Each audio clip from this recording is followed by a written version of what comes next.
Hello, welcome to MasterCast. Right, first things first, I want to power through this because the average watch time is about a minute. So, first of all, follow us on Twitter at the _master_cast. I don't know if people, I think people might be aware of that, but basically I want to be able to put like news and updates and stuff on there, and like that's the best way to do it. Yeah. To be able to get it out for people to see, and obviously when you don't have the people there following you, it's kind of pointless to have that. So go and give us a follow if you have Twitter and you're not following us. We've got a couple, but also other places that the podcast is available. It's available on Google Podcasts, which I think might just be on Android, but Castbox, which is also one that's available on everything, because I went through it with a mate who's on iPhone, and that's what he's listening to it on.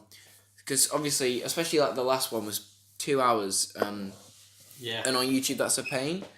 It's better when you can just kind of put it on in the background, and put it in your pocket, and so that there are places that it's on. If there are places that you listen to other podcasts that it's not on, please let us know, and we'll see about getting on. Unless it's like Spotify, we can't promise that. Oh, Spotify's even worse than YouTube. Yeah. Pain in the ass. Also, we should probably talk about. We were looking. The dog. We were looking at YouTube stuff. What was it? The monetization. Yeah. Apparently, we are eligible for it. Yep. Which I think at our stage is actually quite surprising. It kind of threw us off, especially you. Just like, Jonny just sent me the screenshot of him on the YouTube page. saying that we're eligible for it. I nearly dropped my phone. You actually? Nearly. I was just going, Jesus Christ. In terms of that, whether or not we will do that, I mean, we definitely won't do it on this one.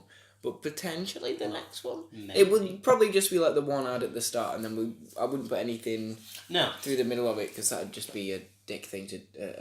Never. That's just unreasonable. And the thing is, like, we never started this with the intention of making money from it. I never. That was always going to be like a bonus. Yeah. And to be honest, I never expected it to even happen this early. Which was really shocking. That's what threw me off. It's just like, good God. Yeah. Already? But that's something, we're not definitely saying that we will do that, but we're considering it. Yeah. I mean, it'd be fun, I reckon. Yeah. It'd be like absolutely bugger all for us, but... Anyway, on to this week's topics. It's weird, isn't it? We've been doing... How long have we been doing this? We've been doing, like, consistently every week. This is like the 4th week in a row we've managed to get it out. I think so. And presuming I can get it out for tomorrow, I might do it tonight and see if I can in the stall for when it uploads. 7-ish days between our podcasts. So yeah. Which, I mean, it's close enough. It's for where we're at now. It's reasonably consistent. So big surprise. Have you seen the 2 Captain Marvel things? No. Oh, for God's sake, Paul, you're a pain in the arse. I am a pain in the arse. They released like a special look, which is just another trailer. Okay. I think out of the 3, it's the best. The 3 trailers we've had. They also released like a behind the scenes thing. It's the most generic thing you can imagine, where it's like Brie Larson, where she's like, "Oh, before we started shooting, I trained for 9 months, and I'm so glad I did." And jumping around a train for 3 days, it was really cool. And what's really interesting about Captain Marvel and all yada yada, like it's. Okay, we get it. We get it. But the trailers are pretty decent. It's a bit more comedic. It's got kind of the Marvel comedy, which I can understand some people being kind of sick of. Oh, so you mean it's kind of like leaning more towards like Thor Ragnarok and Guardians of the Galaxy as opposed to Winter Soldier? Leaning more to kind of quippy, but not overly, not massively quippy. Kind of about as quippy as Doctor Strange. Okay. Seems like that's the level of quippiness. Marvel movies are all quippy, you know? Yeah. Yeah, but, I do get it. So there's a bit where like they're in a restaurant or like a bar or something, her and Nick Fury, and she's saying about the Skrulls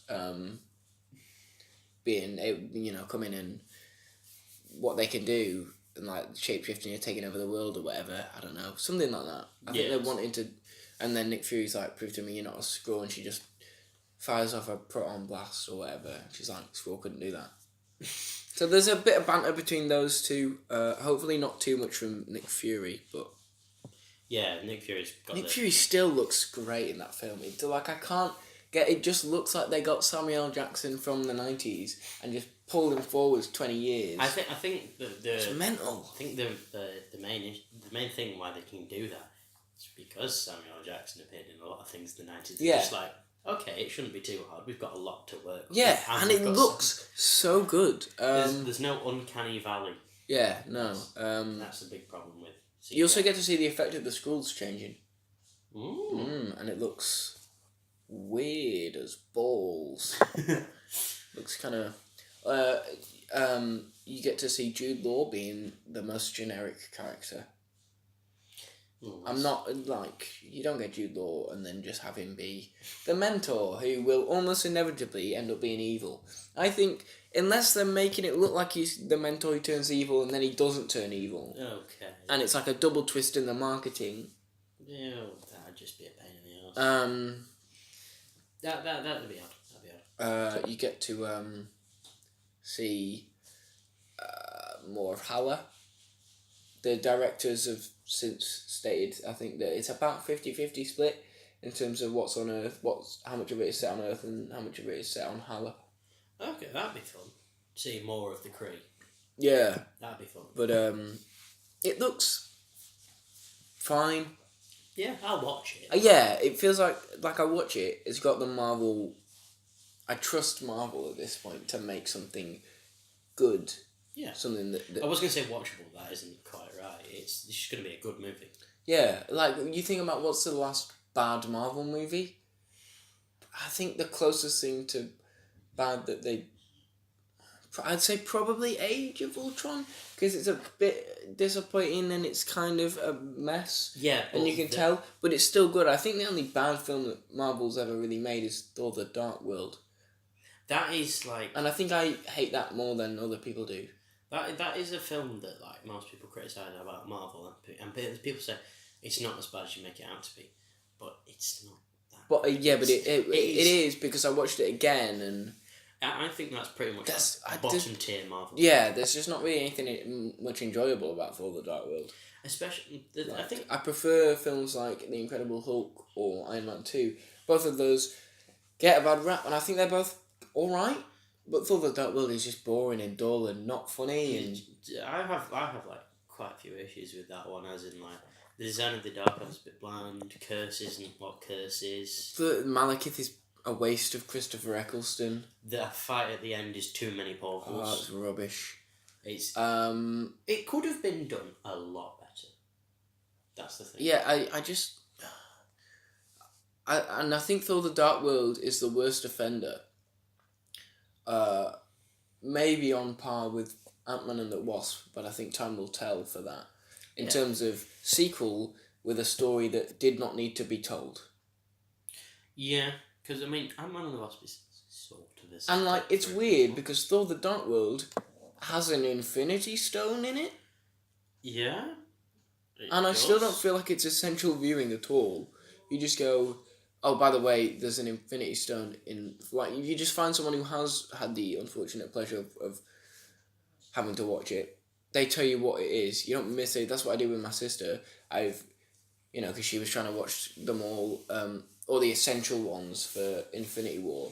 So all the ones that feature... Yeah, the ones that are important. And I actively advise her against watching Thor: The Dark World. I was like, yeah, it's got an Infinity Stone in it, but you're better just asking someone who knows and don't watch it. Literally, it's not worth it. Because, like, the end... Like, the whole point of Thor: The Dark World is the collector ends up with the Reality Stone. Yeah. That's it. That's all you need to know. And then shenanigans happen on the way. Yeah, but no. Those shenanigans are awful. Speaking of kind of sort of quippy films, Aquaman. My God. It's gonna make $1 billion. It's gonna make. It's gonna make $1 billion. It's on. I'm gonna borrow your phone. It's on like 900 million, isn't it? Something like that. Yeah, open that up for me, Paul. So I know what I'm doing with it. Mental.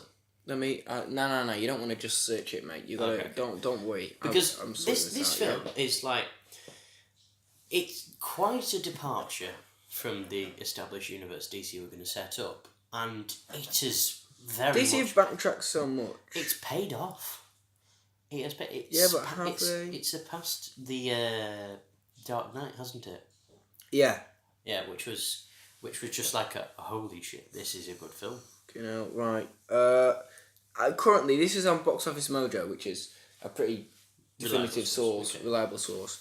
Its current worldwide gross is $963 million. Dollars? Dollars, yeah. Jeez. It's going to make $1 billion. It's going to make $1 billion. That is quite insane. Yeah. I mean, objectively, I don't think the story of Aquaman is that good, but I was laughing the entire way through it. It's like, if it's enjoyable, fine, but also like, it doesn't deserve. Like, I showed you that thing someone on Twitter had put. So there's a reason to follow us on Twitter. Mm-hmm. I've seen Spider-Verse 3 times and Aquaman 0 times. Welcome to the Resistance. I tell you what. Let's have a look at how Spider-Man's doing. Yeah. How Spider-Verse is doing. I'm just going to point out that like 30% of the Aquaman profit was made in the US, wasn't it? Yeah, 200 million. Yeah.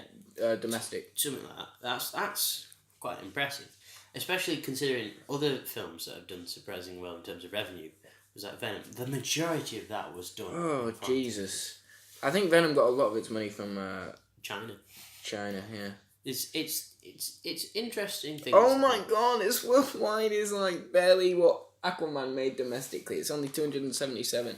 I think Aquaman made like 260 something million domestic, and that's worldwide for Spider-Verse. That is quite disappointing, I will say. I think it's done better than they expected, but in terms of like what those two films deserve, in terms of money, it should be the other way around. Maybe the other way around. Maybe I'm thinking quite a bit for Spider-Man. Maybe a bit more for Aquaman. Maybe, but because I suppose if it's enjoyable and it's not a total mess, it should be commended for that. But yeah, the best DC film is Wonder Woman anyway. So with that riff, overrated. Yeah, it is actually. Oh, do you know what's also happening this year? What's happening this year? January 30th. It's a sad day. The Nintendo Wii shop is being shut down. Oh my God. Yeah, it's been shut down after it opened in 2006, I think. 12, 13 years? Something like that. It's mad. Nah, we only came out in like 2008, right? No, the service first came online for Wii consoles in December 2006. Shit, maybe it came out in 2005. Whatever it is. Oh my God. That is part of... The Wii is a mental console because it's like... It's such an outlier because it's like... It's shite. Right? It's not a good console. But everyone has one. And everyone loves it. I don't think I have met a single person who dislikes the Nintendo Wii. I know. I think it's more... Because of Mario Kart. Let's be realistic. Mario Kart Wii is the best iteration of the Mario Kart franchise ever made. The shit. So... Yeah. Also, I think because it's pretty much built around the fact of motion controls, wasn't it? Mm. And then, you remember PlayStation did one, PlayStation Move. That failed. Xbox Connect. Everyone hates that. Yeah. It's just, the Wii was just built around that. It just used it so it was great. Even though the Wii was fundamentally crap. And you get like... Stolen both the cushions. You get like £3 for it at CEX or Kex. Mental. And you're just like, what? I'd pay so much more. It's like a Wii and Mario Kart, a tenner, done. Deal done right there. It's honestly so good. And I've never used the Wii shop, but it's just like, damn, some Wii things are getting shut down. It's a momentous occasion. Yeah, it's tragic, man. Also, things getting shut down. Oh, good segue. I was going to do that. You beat me to it. HM. It's not being shut down. It's just gone into administration. Again. Which means... It's going to get shut down. Yeah. It's HMV. HMV is my life. I'm sorry, it just is. I love that stuff. And I'm very old-fashioned in that. I like to have physical copies of stuff. And I understand, I get it, like, it's a lot easier to just get stuff digitally, and what with Netflix and stuff now, like, why would you waste space with all that stuff? But to me, it's like, it's not just about having it there, just like being able to watch it. It's about being able to have it, and it's like you can display it, and you can be like, yeah, this is... Look at the collection. This is an aspect of my personality that I want to present to people. It's like, what's the point in buying books when ebooks exist?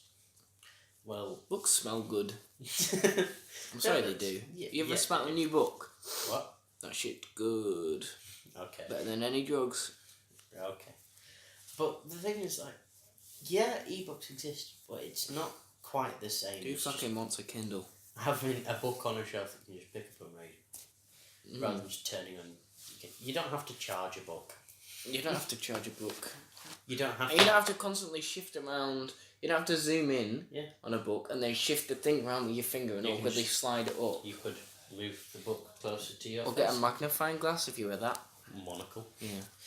Reading glasses. But the thing is that also with Netflix and that, you're paying the subscription for everything. Yeah. And you do get a lot. I'm not denying, and you do get some stuff that is top. We've got Netflix, but like I don't really watch it. Although saying that I did use Netflix last night. I was gonna finish off the last 3 episodes of Iron Fist season 2. I watched episode 8, so I've got 2 left. And I was going to watch the other 2, but then I ended up doing other stuff instead. And also a series of unfortunate events. Season 3 has just come out on Netflix, so I want to watch that. Hopefully by the time we record next week, I will have watched that. So I'll probably give my thoughts on that next week. And maybe a bit of Iron Fist season 2, although it's been ages since I watched the rest of that, the first 7 episodes. Also, Daredevil season 3 is on there, which I need to watch. Punisher season 2 comes out next Friday. God, I really should get Netflix for this podcast. You don't even need to, because they're not even that good. They're all getting cancelled, and they get released on DVD and Blu-ray anyway. The Netflix shows. I'll just buy it when it gets to HMV, when it's on massive sales. Yeah, massive sales. I think they've released up to Iron Fist season 1 on Blu-ray and DVD and stuff. But I find it quite sad that HMV's gone into administration. I mean, it was pretty much inevitable because it was built around the concept of buying DVDs, buying CDs, buying vinyls. Yeah, and I think when it was like Blockbuster is dead, and it's because the times change and those kind of companies can't keep up. No, and I think HMV has done well to manage this long. But the thing is, though, that Blockbuster, if you look into it, at one point it had the chance to buy Netflix. And it didn't. And it suffered. And then it died. Because they did start their own sort of Netflix type thing. Yeah, but online things. Nothing is going to challenge Netflix. There's nothing. The closest thing they've got is Amazon Prime, and that's nowhere near challenging it. Disney Play, maybe. But then Disney Play or Disney Plus? I can't actually. Disney Plus. But it's Disney Plus is too specialised. I'm gonna subscribe to Disney Plus. Oh yeah, we get the Mandalorian. We get the Mandalorian. We get the Marvel shows. You get a wealth of Disney content. Yeah, but I'm not sure that can like go up against the kind of variation you get on Netflix when it comes to like all the different films and stuff you can get on it. And but I think HMV it's done extraordinarily well because CD sales have been plummeting for quite a few years now. Yeah. Because of things like Spotify and iTunes and everything. Yeah, people don't really buy CDs anymore. But then there's also the argument that people buying vinyls has gone on the rise. Yeah, but not enough. No, it's gone up by a considerable percentage, but it's that's still not enough. Still not a lot of people. And then, of course, there's just films and stuff. People just prefer going online, which is, I understand, it's more convenient. Yeah, it's more, but I think HMV could work as more of a specialised kind of thing for people like me and like people who are fans of films and have been for years and have big DVD and Blu-ray collections. You know, like what I'm looking at mine now, and like I'm proud of that. I'm proud to say, like that top shelf, some of the second shelf, that's all mine. That's all mine, apart from maybe the first Kingsman, and a couple of them might have been bought for. But the point is, that's like my shelf. That is very nice to look at. I will say that now. I'm just looking at it. I can see pretty much every Marvel movie, every Agents of S.H.I.E.L.D. Yeah, well, no, not everyone. Well, nearly all of them. Yeah. The Spider-Man films, the X-Men films. Yeah. And it's just... I like the Star Wars ones underneath. It's when you show that kind of commitment to it and you just end up with all that. I've got all the Doctor Who ones upstairs. It's just looking at it, it's just like, yeah, that's a cool thing to have. And, you know, it's sad that... I think HMV really needs to lean into that niche. Yeah. It needs to... But it's not really a sustainable business. No. Not on the kind of scale. Like, not on the... But it is quite sad that it's going. Because every time we used to go to town, we used to pop into HMV just to see, maybe buy something. And now it's gone. Or it's going to go. Because no one's going to buy it. Which is very sad.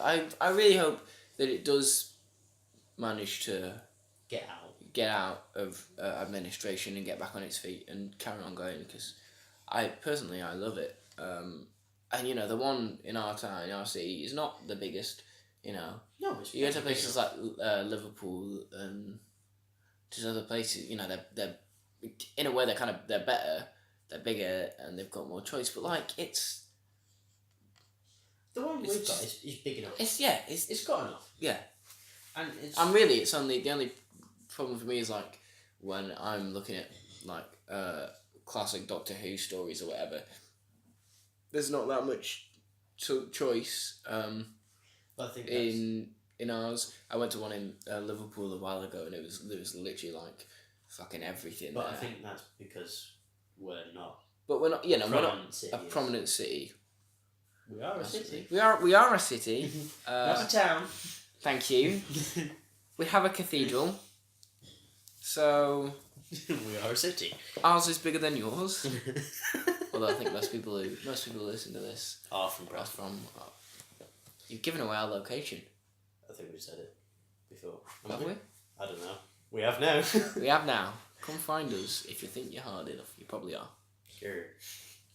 No, but it's HMV's going. It's very the Wii sad. Shop's going. Aquaman's done well. My childhood is being ruined. Spider-Man's not done as well. But it won a Golden Globe. What for? Best animation. Damn right it did. I'm happy at that. When I told you that the script was available online, it was the fact that I was like, the Spider-Man script is available online. And you're like, is it now? I'm like, yep. Did you or did you not immediately go looking for it? I did not go looking for it. You didn't? I didn't, no. Nah. No, I swear. You definitely did. No, I didn't. I did not look for the Spider-Man script. Non-heart. Mad. I've got it downloaded on my phone. Have you got it? Actually? Yeah, I will show it to you right now. Oh. I've got that, and I've got the script for, because they recently released some Doctor Who scripts. So I've only got the one for Undervale Lake downloaded on, but they've got ones from like series 9 and 10, and also series 3 episode 1 is on there.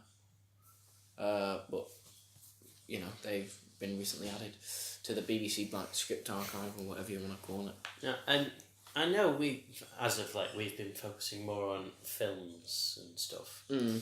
But there's some rather current gaming news that I am just completely shocked by. Go on then. Right, Destiny 2, which we are not a fan of, They released the new expansion after Forsaken. What, there's another one? Oh, there's another one. Bloody hell. It's like a season pass type thing. Fucking hell. It's called Black Armory. Right. And over the course of a couple of weeks, they've been releasing new parts to it called Forges, blah blah. The first 3 were a grind, and now this one's come out, the latest one, and you have to solve 7 stages of a puzzle. And the first person to do The it... puzzle is, why did you buy this game?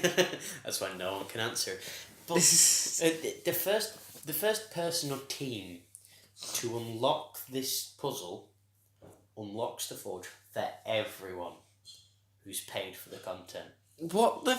Yeah. What the... No, that's kind of like a community-driven type thing. Right. No one can do it. What the... Actually, that's because there's about 5 people still playing Destiny 2. No. Streamers, community content creators... That's because they found out about this. They've bought it and they're going, I'm going to solve it. This will get me shit tons of streams. No, like, people like Datto, I don't know if you know him. No. But he's been... What about Ninja? No, God, no, sure. Does Ninja play Destiny 2? Sure I mean, I know he plays Fortnite. No, like, so Datto is like the biggest Destiny Ninja person who's done it since the start of the Ninja? game. And I bet Ninja could solve it. Ninja could solve it. No, but like the thing is that there's 7 Ninja stages. couldn't fucking solve it. There's 7 stages. They've got to the point where they've done up to 6, and you have like a minute to put the code in for each stage. And if you get it wrong, you have to go back to the start. Oh my god. So like people and streamers have been up for 24 hours, like just doing this, and no one's cracked it. So no, as of right now, no one can access the full. This is kind of expansion. Jesus. I think that is absolutely mad. It is, isn't it? Because up to like the last 2 stages, stage 6 and stage 7, there were kind of like clues in it, and stage 6 and 7 just guessing. No one can do it. Well, good on you, Bungie. You've done well. You've stopped people from playing your game. But it is Destiny, so yeah, I mean, it's a bit. Yeah. That's a bit disappointing. and then there's the whole EA stocks and shares have just plummeted. Aren't they always plummeted? No, as of right now, it looks awful for them, which I'm happy about. Oh no! Activision's plummeted, which I'm happy about. It's just now that it's come to the point where people have become more savvy about games, and it's good. It's about time, isn't it? And there's more chance for like indie developers and everything to get them. Yeah, it's great, absolutely brilliant. Fuck EA, just fuck EA. I hate EA so much. Now, no.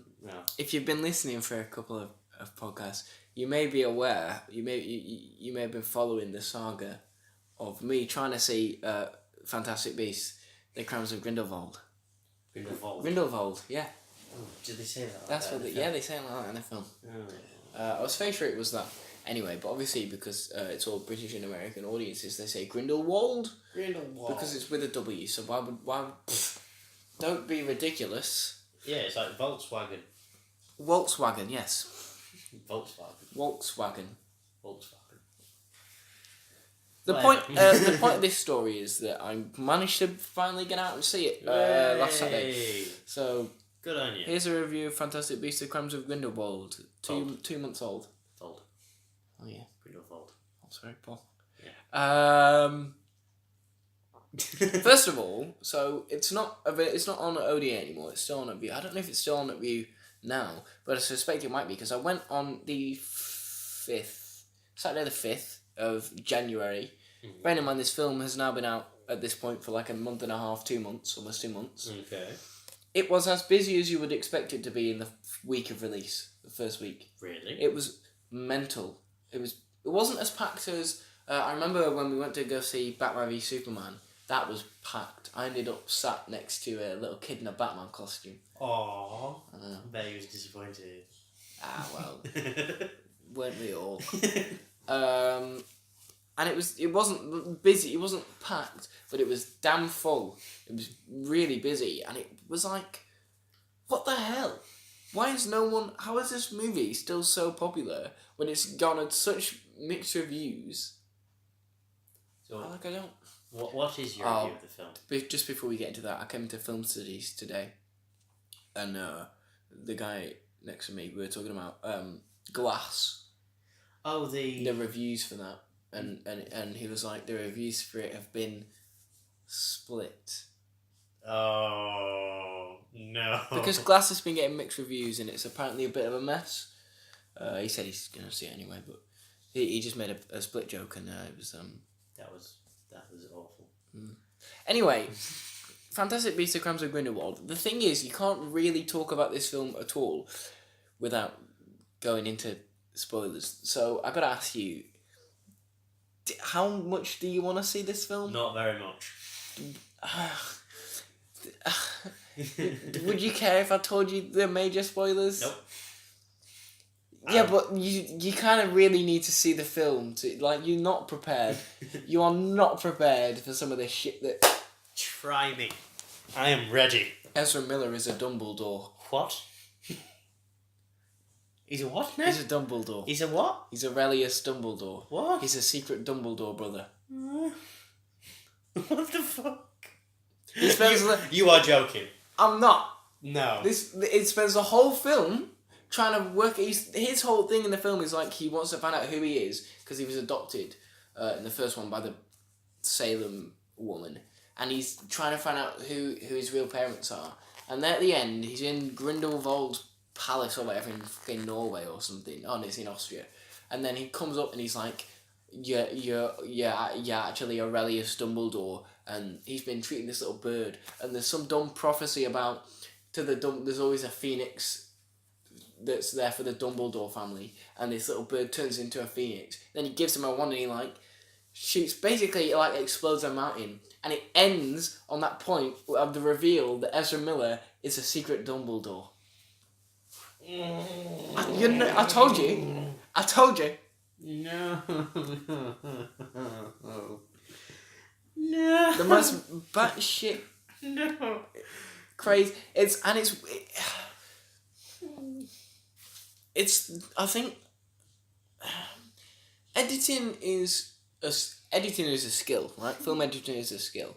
You think it's easy. It's not. I've edited things for my own work in creative media and stuff, and I'd say I'm alright, but you just kind of have to have a knack for it, and bad editing is easy to notice, and there wasn't really anything that was bad in terms of editing, but I felt like this film I could tell when there were bits that have been edited out. And if there weren't bits that had been edited out and they'd edited around it, then it's just bad editing. I'm still stuck on this Dumbledore Yeah, I know. Why? Just why? So this... If they don't call the next one Fantastic Beasts and Where to Find Them or some shit, the Dumbledore family, he's turning into the Addams family. Jude Law doesn't really do that much. Alright, okay, so the proper Dumbledore doesn't do nothing. The new one does. You've seen everything you've seen of Dumbledore in the trailers. That's every scene he's in the film, apart from one. Okay. Where he talks to Lita Lestrange. Literally everything else. So the first time he shows up is when he's on top of the St. Paul's Cathedral, and he talks to Newt. And also this film has the most convenient weather. Like the weather just changes on a whim. I'm not being... There's a point where... They're wizards, Johnny. Where Queenie Goldstein is just sat in Paris and it's like sunny, and then she walks down a street and then it just starts chucking it down with rain. They're wizards. And like they show up at Newt's house in London, her and Jacob, and they're like, it's soaking outside. Then her and Jacob have a domestic outside and it's dry, and then she leaves and it starts raining again, I think. They're wizards. There's a point where Dumbledore meets with Newt, and then he's like, we don't want people to see us. So he casts fog over the entirety of London. Then it cuts to them having a conversation, basically turn it, and it's like nighttime. So it goes from like middle of the day to nighttime in the same conversation, and it's not like they've had a conversation in between, like they've just gone and had a catch up. Like this is clearly directly moving on, and it's just changed time of day. Them wizards. So Dumbledore shows up, and like talks to Newt, and he's like, "You gotta move against Grindelwald.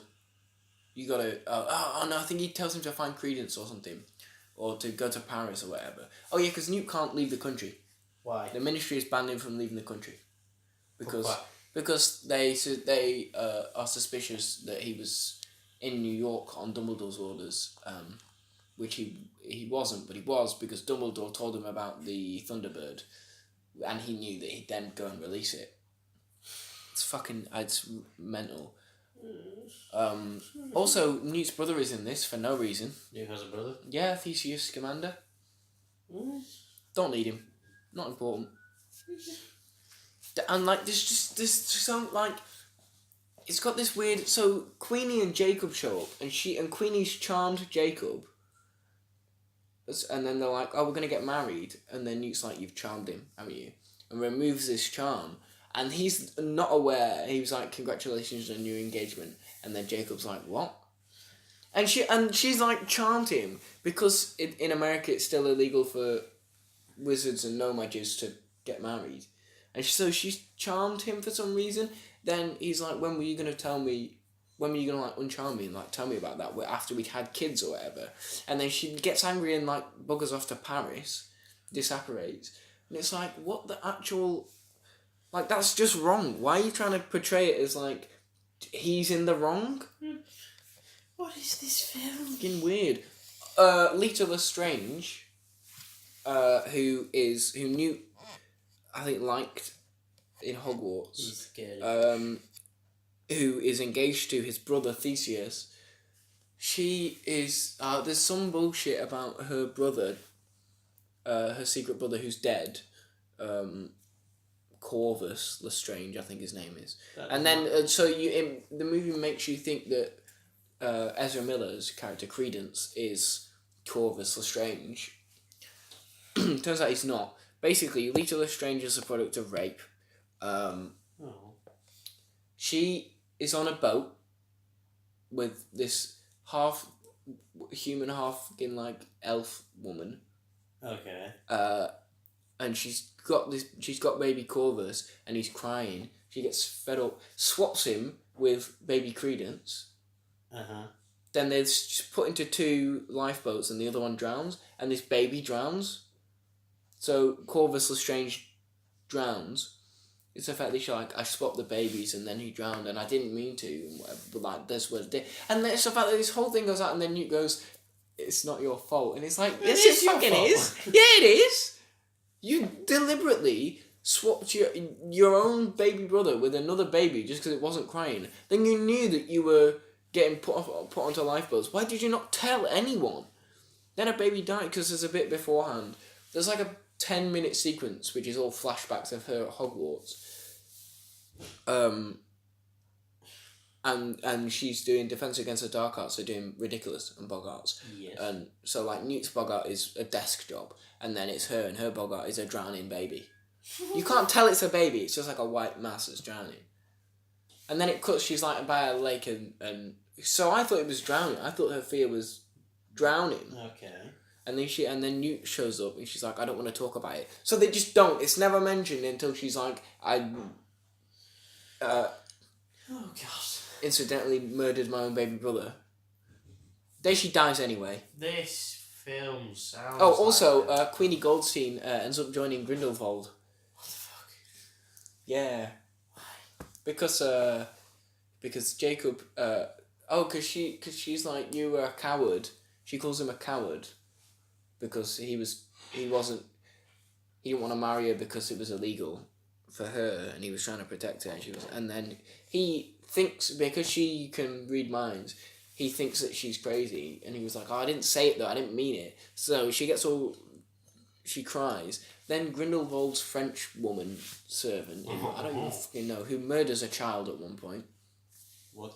Yeah, nah. They murder two people, and then they murder. It's like literally it's like Harry Potter, but no, the child dies. She just murders a child as Grindelwald shuts the door behind her. So then she just finds her when she's crying in the streets of Paris because she hears Jacob, because at that point him and Newt are in Paris after Tina, but then she just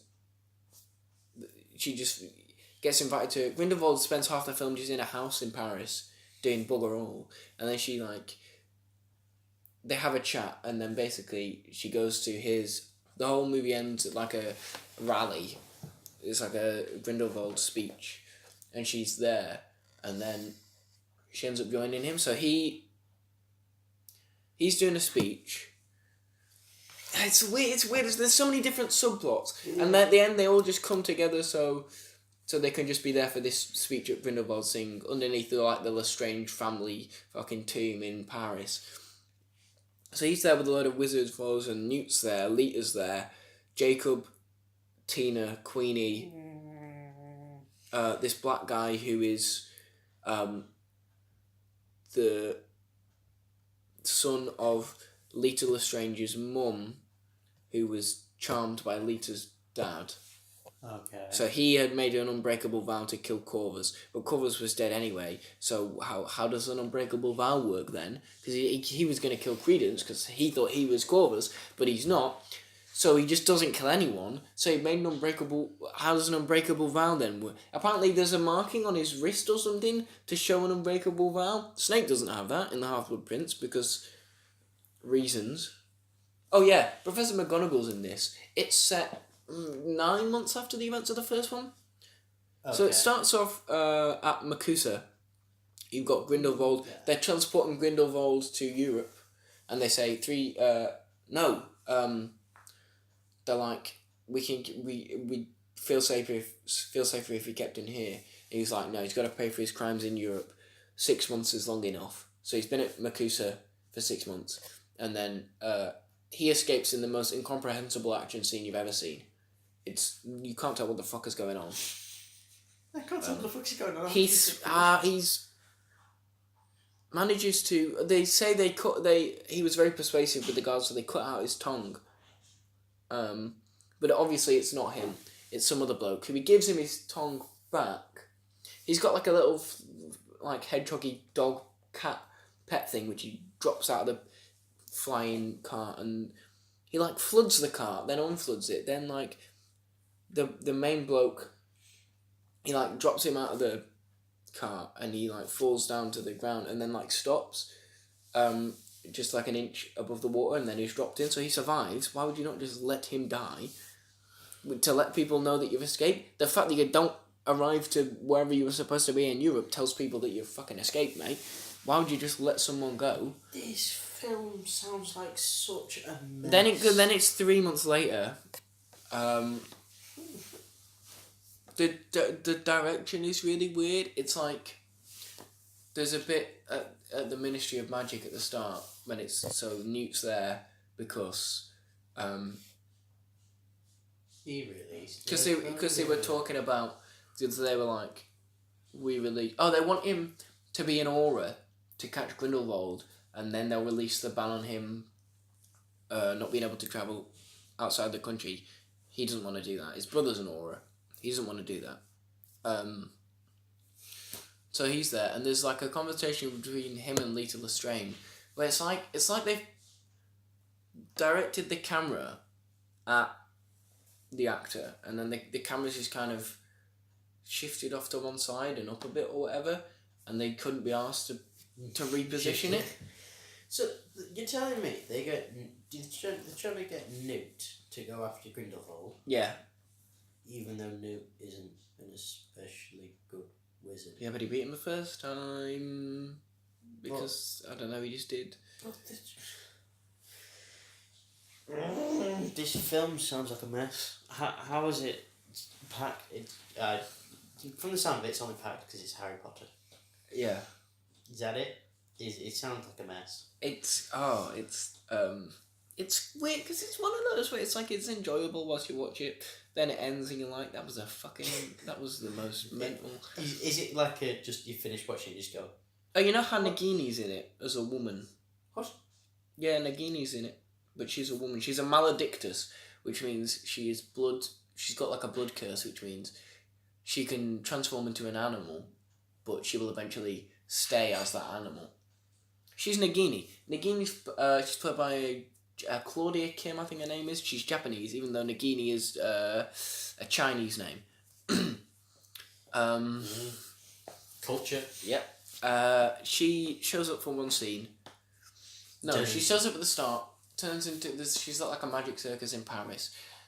Credence is there as well because. Rages. Yeah. Good God. She turns into Nagini. The big snake. And then doesn't speak at all for the entire film. So she kind of stands next to Ezra Miller. So basically, she's there. And that's it. I think there's one where she's like, Credence, because Grindelwald is just led on their roof at one point. What is... no, I'm not. Also, it's like... The thing is, the Fantastic Beasts and Where to Find Them was written as a self-contained story. Like, it sets up the next one with the end, with Grindelwald at the end, where it's like... Yeah. Where Colin Farrell turns into Johnny Depp, yeah? But it's its own self-contained story. Yes. This one realises, we kind of buggered that. We need the, Credence is dead. No, he isn't. He survived. Oh, God. It's never explained how. But Jacob, I thought you were obliviated. Nope! No, he remembers everything. You said yourself the thing only removes sad memories, and I didn't have any sad memories. Just happy ones. So, it didn't work. Wait. It only removes sad memories. Hermione parents, obliviate. Everything about Hermione gone. Yeah, but that was that manual? That was like manual obliviation. They used it. It was like Thunderbird juice or some shit. Nah, it was some liquid or something from one of the beasts. Liquid from a creature that used in the Thunderbird rain. Yes, that's how it worked. This also, film, you know how like they made a fucking mess of New York in the last one? Yes. Then repaired it and obliviated everything. Well, they make a fucking mess of Paris in this one and do shite all about it. Do you want to know why? Why? Because it's the French. The French are just weirdos. Oh, baguette. They're just too busy smoking a cigarette, riding the bicycle, Sleeping to an onion. And onion. That's what they do. So they break up the magical circus, and there's literally a bit where it's like this giant cat lion thing, beast. You'll have seen it in the trailers. Cat lion thing. It's been weird, and it just kind of shows up at one point. In the middle of a street, Newt gets into the suitcase in front of like everyone, and then does nothing about it. It's not like in Men in Black where they do something in front of people and then like wipe their minds. They don't do that. He's just like, we're gonna get after Grindelwald or whatever, so they just separate. And it's like, what the f is what the? Huh? So you know how there was kind of a relationship thing between him and Tina in the last one. Is there no? A little bit. Oh no, it's the other way. There's too much. He spends the entire film fucking pining after her, and he's really socially, so he's like he can't speak to her. There's this running joke that the only thing he can say that he's like. So him and Jacob are going to the White Cliffs of Dover to get a port key to go to Paris, because that's the only way he can get out of the country without the ministry knowing about it. And then he says her eyes are like salamanders, and Jacob's like, don't say that. And that becomes this running joke until eventually he basically says it to her. So he almost says your eyes are like salamanders, but then doesn't. Then kind of rewords it. He's like, "Oh, your eyes have this glint or whatever. I've only ever seen that in," and he can't get the words out. And she's like, "Salamander." It's not a good joke. It's awkward. This film. Can you stop? I can't tell whether Newt's jacket is blue or grey. I swear to God, it changes in scenes. Can you stop describing it? I think I'm gonna have an aneurysm. What else just doesn't? Oh yeah, McGonagall's in it. Yeah, but you said that. Did I? Yeah, you just left it at that. that. Yeah, that's because I was going to explain that this film is set in like 1927, 28. Professor McGonagall was born in 1935. Not only is she in this in the present day, she's in the flashbacks when it's Newt and Lita at Hogwarts. Why? You know who wrote this? J.K. Rowling. Good God. How? Why? Anything she Why? says instantly becomes canon, though. So. But she's buggered it up. She's buggered up her own canon. No, she hasn't. Just take her over. Also, queerbaits. What? Queerbaiting with Dumbledore. As we all know, Dumbledore's gay. Oh, yes. You know how close they got to showing that Dumbledore was gay? No, idea. Someone from the ministry goes, "You were as close as brothers," and he goes, "We were closer than brothers." And in like a flashback, they hold hands, and that's it. Wow. Well, I don't know at what point. Yeah, no, it's good that there's gay people, but we're scared to put gay people in it, so we'll just... I'm fairly sure that stuff is only put in because of the backlash. What I want... It's all reshoots. What I want out of this series of films... Is it to end? Is a good one, and for it to end, for them to stop using the Fantastic Beasts and Where to Find Them, and then put in the actual title of the film. It's not in that, it's just Fantastic Beasts now. It's just Fantastic Beasts, and then I think... Ditch the Beast! Just call it fucking the Crown. Don't put Fantastic Beasts... Right? Okay, and I also want to know the exact point where Dumbledore says, 3-piece suits? Nah, get me on that rope. There's no inclination of that at all. No. He teaches Defense Against the Dark Arts, even though he should be teaching Transfiguration.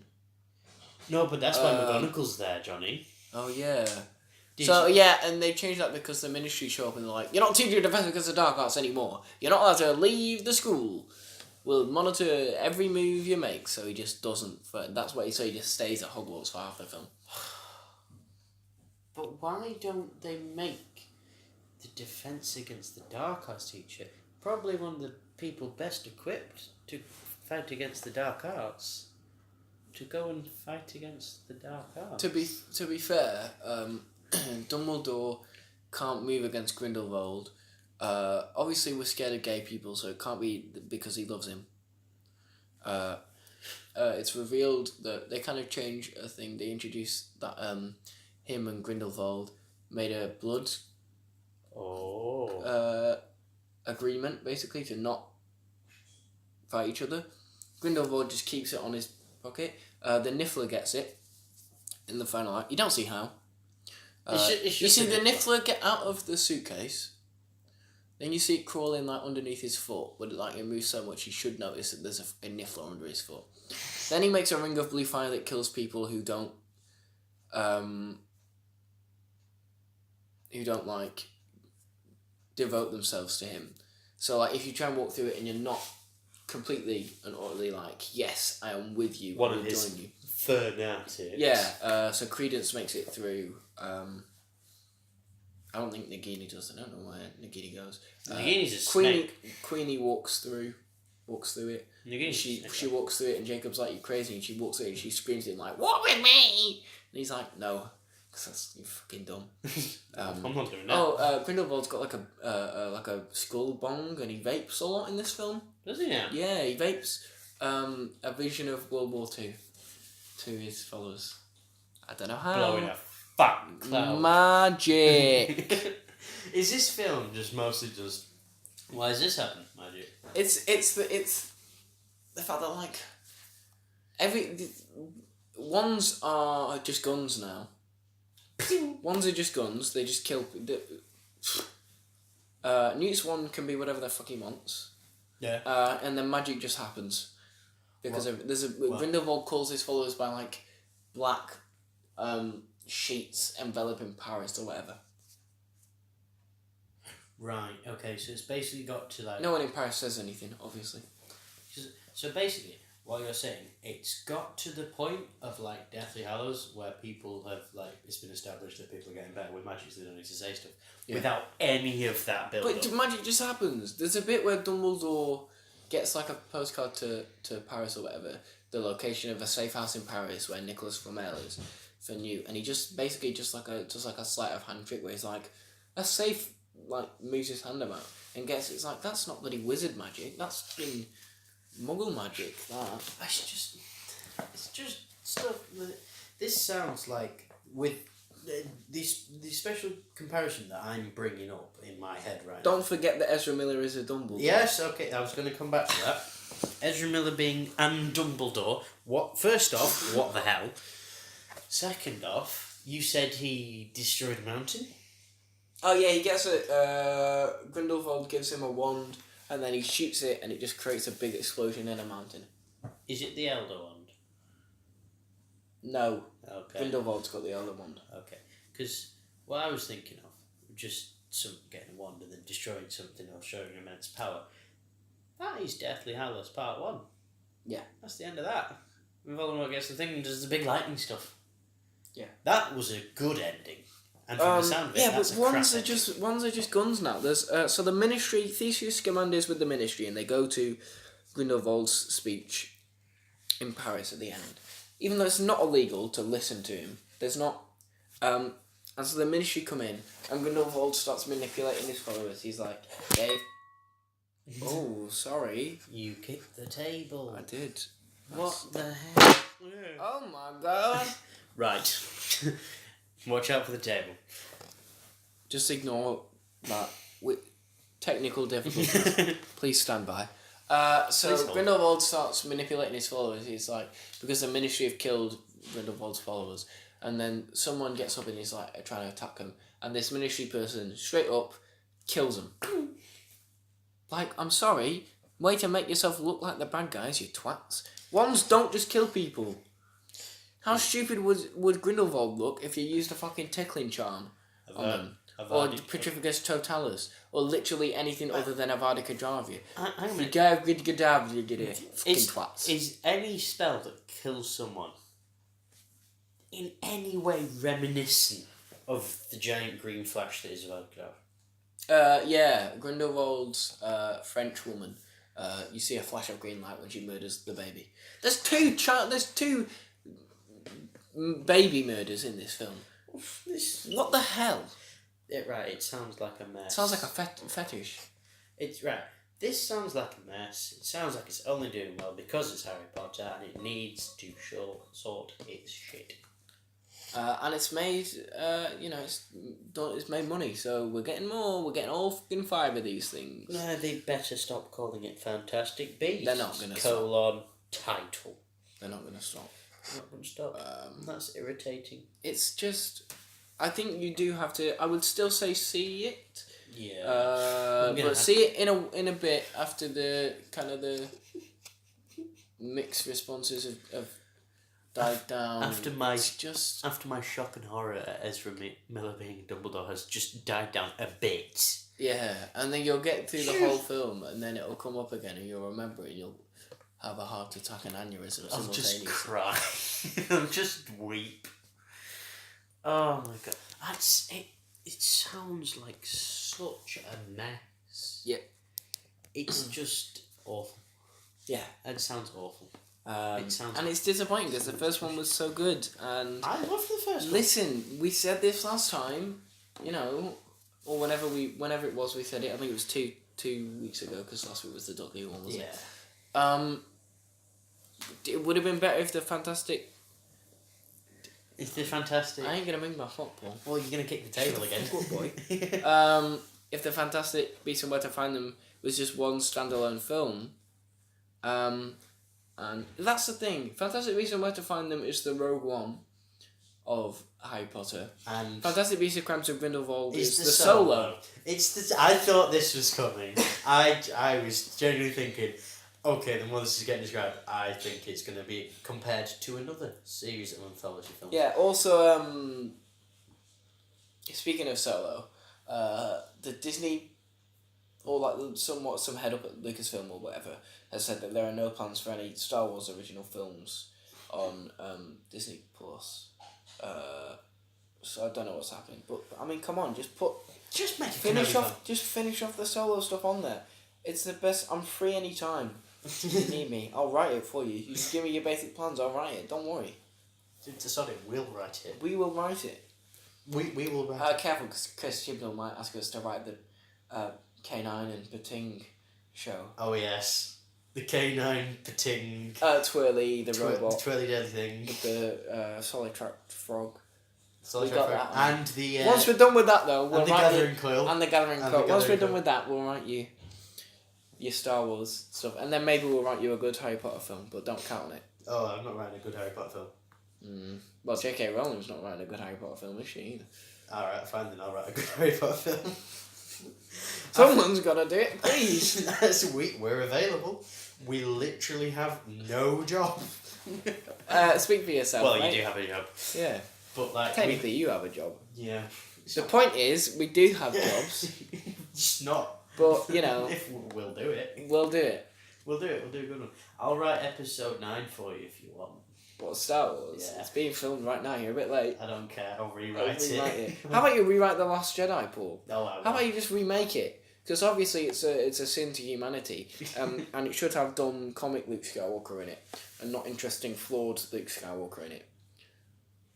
No, I'm not a problem with flawed Luke Skywalker. I'm just a problem with the way it was done. You know when I said that I liked The Last Jedi the most out of all the Star Wars, so I thought it was the best one, and I hadn't seen The Empire Strikes Back in a while. I watched The Empire Strikes Back that week. I stand by my statement. Okay. Yeah. You're gonna die tonight. Oh, that's nice of you. It's just Very friendly. Let's not talk about Star Wars because this will go. I would have liked to have said a little bit on Iron Fist actually today because I was going to finish it last night and I haven't watched it for ages and I didn't manage to because I was sorting out my life. Life issues. Life or Iron Fist? What's more important? Iron Fist. You have not seen Iron Fist season 1, right? You cannot relate. I don't want to watch Iron Fist season 1. Good. Or Iron Fist season 2. Or Fantastic Beasts: The Crimes of Grindelwald. Definitely, it's actually Morbid curiosity. morbid. I mean, there's just so many things. Like, if I could remember, I would talk you through it scene by scene because please it's don't. just it's the most mental. Oh, Newt's got like a helper in his house now. He's got like, you know how the case was bigger on the inside. Yes, And and it had his house is big. Oh yeah, no, his house has got like a basement that's massive. Oh. Just big on the inside, and he's got an assistant, who he's gonna go in like this underwater tank to get the kelpie or whatever to like give it eye drops or feed it or something. So he takes off like his coat and his waistcoat and stuff, and she's like, "You could take your shirt off." So she very obviously fancies him. Then he's like riding this kelpie underwater and like water splashes up. She gets wet for Newt. Then he tells her to bugger off home and she never shows up in the film again. Please tell me he actually just goes bugger off. He says, "I would like you to go home now." And then you never. Also, you know the Niffler from the first film? Yes. Got a family. Little baby Nifflers. What? There's little baby Nifflers. There's just the one Niffler. Well, not anymore. Now there's a lady Niffler and Niffler children. But the one Niffler bloke was bad enough as it is. Ah, well, he's back. Imagine some Niffler kids. The little, Do they grow by nicking stuff? I don't know. Well, that's how they get the blood thing from Grindelwald, because the Niffler takes it. Even though there's no possible way the Niffler will be able to get to Grindelwald through his fire ring, right? Then get past the fire ring, and then nick his his thing, and then because then he makes it into like 3 massive blue fire dragons that almost destroy Paris. No one says anything, obviously. The French. And then like they defeat this blue fire, and then the Niffler like hops up to Newt and gives him this thing that he's got. It's like, how the fuck? How? Why would the Niffler give it him? To Newt? Because he's taking it off Grindelwald and he's giving it to Newt, saying, "Here, I've got this for you." I don't know, because convenience. This little fucker tried to rob a bank. Fuck, are we just It's character growth. It's character growth. Oh, now it's just moral stealing. The first For the greater good. The first time we meet this Niffler, it tries to get out of the case. It robs a bank, then it robs a jewellery store. And only gets stopped from robbing that jewellery store because a lion shows up. The That's what happens with this Niffler. I forgot that lion just showed something. It does. I forgot that because it just escapes from the zoo, doesn't it? It escapes from the zoo because the giant thing goes and tries to make love to a rhino. That's the absurdity that I loved about the first Fantastic Beasts, because it was actually... you want absurdity? This film's got absurdity! No, not the absurdity about the beasts. That's what it was. The whole plot point of Fantastic Beasts and Where to Find Them was the beasts themselves.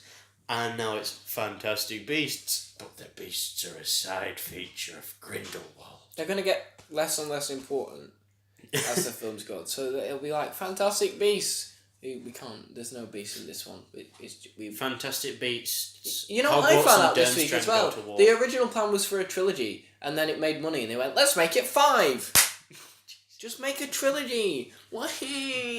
Get Kevin Feige. It's just that's annoying. You know Kevin Feige's seen Aquaman and really liked it. Good for Kevin Feige. Yeah. Good for him. You know, I'm proud of you, Kevin. Yeah. Proud of you. Don't make your films like that. Just proud of you. Keep going with your Marvelness. What a lad. Isn't Guardians of the Galaxy 3 still going underway? It is still happening, yeah. Who's directing? We don't know. Basically, yeah, I watched an interview with him where he was like, Guardians 3, how do you feel about, like, the James Gunn thing, and James Gunn going on to direct, like, DC films? Is there, like, bad blood there? He's like, the thing I know about, I don't see a rivalry between Marvel and DC, and the thing I know about James is that he makes great movies, so hopefully he'll make great movies, and Guardians 3 is happening, but when and how, we don't know. I'm intrigued to see what Guardians 3 will be like. Cause I think supposedly they are using James Gunn's script, but you could just fucking rehire him. Just rehire him. But I could rant about that all day. You're using his script. You might as well rehire him, because without him, his script is just some words. It's not like his ideas behind the words. Because like you can write stuff down on a page. Yeah. But he can't get that expressed to the people behind the camera as well as he could if he was directing it. Yeah. But that's the thing. Yeah. It is what it is, isn't it? Rehire James Gunn. Oh, Make Fantastic Beasts good again. Just stop doing bad things. The thing is, if the other ones are more on the same level of the first one, this one will stick out like a sore thumb. Even more so than it already does. And believe me, it does. Just rehire James Gunn. But, Please. I think that'll do it for today, probably, yeah? More than likely. This has been a much shorter one. Yeah, this is about the length of... I think the Captain Marvel one was about this length. You know what? It's a nice, refreshing thing. Yeah. From the 2 hours of just Doctor Who. I mean, I don't regret doing that. Neither do I. It was quite fun. Yeah, actually. but it's just that's how we came up with the best idea known to man of K9, Bating, Twirly, Gathering Coil, Solid Track Frog, and Bradley Walsh, please. Oh yeah, Bradley. That's Bradley's new squad. They get a new and Mr. Smith from Sarah Jane Adventures. You're welcome, Internet. Follow us on Twitter at @the_master_cast if you haven't done already. And tweet us fanfiction about that. Don't do that. Please don't. I mean, it's a free country, but please don't. Do it. Please just don't. Do it. Right. That'll do. We'll see you next week, maybe. Well, I may or may not have watched a series of Unfortunate Events. Probably not, knowing me. Where I may or may not have gone to watch this atrocity of a film. Don't. I might. No, don't. I probably won't pay money for it. Yeah, so. you don't know. Okay. Bye. Bye.